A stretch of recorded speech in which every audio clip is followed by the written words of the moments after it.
গত 2-3 দিন থেকে জাতীয় গণমাধ্যমগুলোতে একটাই নিউজ প্রচার করা হচ্ছে, সচিব কমিটির সুপারিশ প্রাথমিক পর্যায়ে জমা দিয়েছেন। এখন প্রশ্ন হলো, প্রাথমিক পর্যায়টা আবার কি? এই একটা জিনিস নিয়ে বিভিন্ন কর্মচারীদের মধ্যে বিভিন্ন মতামত সৃষ্টি হচ্ছে। বিভিন্ন নেটিজন বিভিন্ন রকমের জ্ঞান দিচ্ছেন, বিভিন্ন জনে বিভিন্ন রকমের উপদেশমূলক পরামর্শ দিচ্ছেন। এখন গণমাধ্যম কর্মীরা বলছেন প্রাথমিক পর্যায়ে জমা দিয়েছেন। প্রাথমিক পর্যায়ের কথাগুলি বিশ্লেষণ করতে গেলে যেটা বোঝা যায় যে সামনেই যেহেতু বাজেট অধিবেশন এবং পে স্কেল বাস্তবায়ন করতে গেলে একটা অর্থ কিন্তু বরাদ্দ লাগবে। সেইটা নির্দিষ্ট করার জন্য হয়তো কত টাকা লাগতে পারে, কত বাজেট লাগতে পারে, এটা নির্ধারণ করার জন্য হয়তো সচিব কমিটি প্রাথমিক একটা ধারণা দিতে পারেন, যেটাকে গণমাধ্যম কর্মীরা প্রাথমিক পর্যায়ের সুপারিশ বলে চালাচ্ছেন। তো যাই হোক, সেটাও এই যে কাজটা হচ্ছে, যে প্রাথমিক সুপারিশ বা প্রাথমিক একটা যে ধারণা, সেটাও যদি সচিব মহোদয়রা দিয়ে থাকেন, তাহলে তার জন্য আমরা শুকরিয়া আদায় করি আল্লাহর কাছে, আলহামদুলিল্লাহ।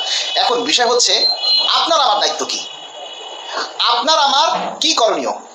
এখন এখানে আমি আপনাদেরকে বলবো যে ধরুন সচিব কমিটি সুপারিশ দেয় নাই, তাহলে আপনার দায়িত্ব কি? পে স্কেল বাস্তবায়নের জন্য ঘরে বসে ঘুমিয়ে থাকা, অন্যকে খালি জ্ঞান দেয়া, পরামর্শ দেয়া, নিজে কিছু করে না?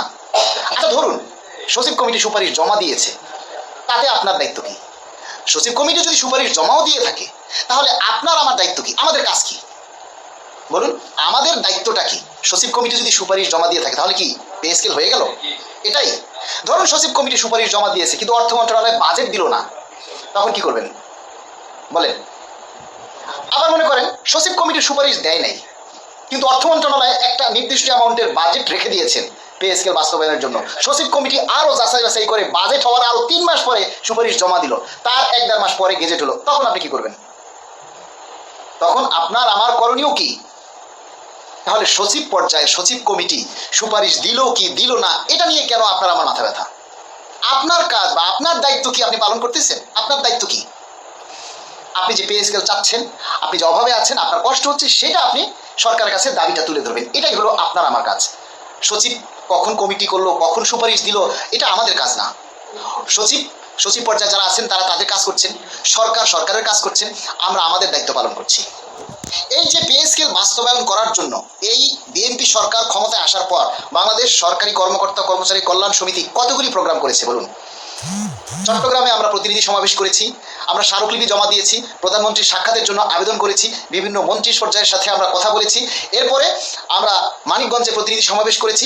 এখন আগামী 8ই মে পটুয়াখালী সমাবেশ, 9 তারিখ খুলনায় সমাবেশ, 16 তারিখ জাতীয় প্রেস ক্লাবে সমাবেশ। এই সবগুলি করছে কারা?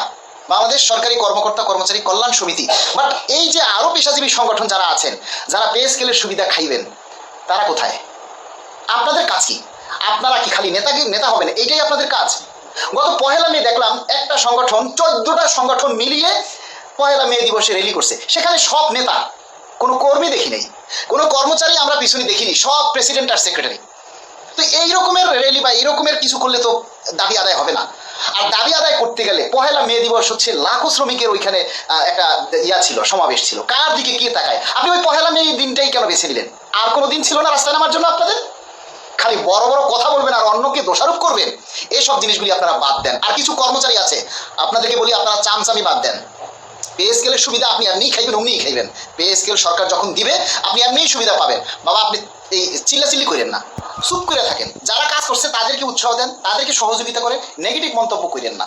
আমরা সর্বক্ষেত্রে সমস্ত কাজের জন্য মহান আল্লাহ তাআলার প্রশংসা করি, আলহামদুলিল্লাহ আলহামদুলিল্লাহ। সব কিছুর জন্য হাজারোবার বলবো আলহামদুলিল্লাহ। কিছু মুনাফিক আছে, কিছু নাফরমান আছে, তারা বলে যে হওয়ার আগে কেন আলহামদুলিল্লাহ বললেন? নাউজুবিল্লাহ। আলহামদুলিল্লাহ বলার জন্য কি আবার কিছু হতে হবে? আমি বাবা আদার ব্যাপারী। এখন আপনারা যদি আমাকে কেউ জাহাজের মালিক ভাবেন, সেটা কি আমার দোষ না আপনার দোষ? সুতরাং এই সমস্ত ভণ্ডামি আপনারা বাদ দেন। আমরা যে দাবিগুলি বলি, প্রচার করি, তুলে ধরি, এগুলি প্রচার করেন। আর না হলে ঘরে চুপ করে থাকেন, নিজের আইডিতে নিজের দাবিটা প্রচার করুন। পে স্কেল হবে, কিন্তু এত সহজ না। সচিব কমিটি সুপারিশ দিল কি দিল না, এটা আমাদের দেখার বিষয় না। আমাদের দেখার বিষয় হচ্ছে আমরা বাজেটে বরাদ্দ চাই এবং সেই বরাদ্দ অনুযায়ী পে স্কেল বাস্তবায়ন করার জন্য প্রজ্ঞাপন চাই। কে সুপারিশ দিল কে দিল না, এটা আমাদের দেখার বিষয় না। আমরা চাই পে স্কেল বাস্তবায়ন।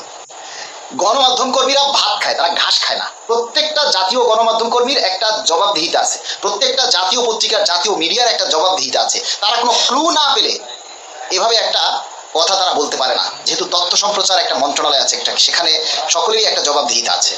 সুতরাং আপনারা এই সমস্ত কোনো কিছু নিয়ে চিন্তা না করে পত্রিকারা যা বলছে বলুক, মিডিয়ারা যা বলছে বলুক, আপনার কাজ আপনি করেন। আপনার কাজ তো আপনি করতেছেন না, আপনি খালি ঘোড়ার ডিম কে কি করছে না করছে এগুলি নিয়ে পেঁচাইতেছেন। এগুলি করার তো আপনার দরকার নেই। আপনার দাবিটা নিয়ে আপনি কথা বলুন। আমরা পে স্কেল চাই, বাস্তবায়ন চাই, 3টা টাইম স্কেল, সিলেকশন গ্রেড চাই, এগুলি বলেন। আপনি বলতে না পারেন, আমরা বলতে পারতেছি, এটি প্রচার করেন। সেইটির বেলায় ঘন্টাও না, খালি আকামের ঢেই আপনারা। আমরা আমাদের দাবিটা চাই, আমরা আমাদের পাওনা চাই, আমরা আমাদের অধিকার চাই। সেটা সরকারকে চাওয়ার জন্য সরকারের কাছে আমরা নিয়মতান্ত্রিকভাবেই সরকারের কাছে চাইবো, গণতান্ত্রিক পদ্ধতিতেই আমরা সরকারের কাছে চাইবো, অনিয়মিতভাবে না, বিশৃঙ্খলা করে না। সুতরাং সরকারি 22 লাখ পরিবার সরকারের সাথে আছে। আমরা আশা করি সরকারও এই 22 লাখ পরিবারের সাথে থাকবে।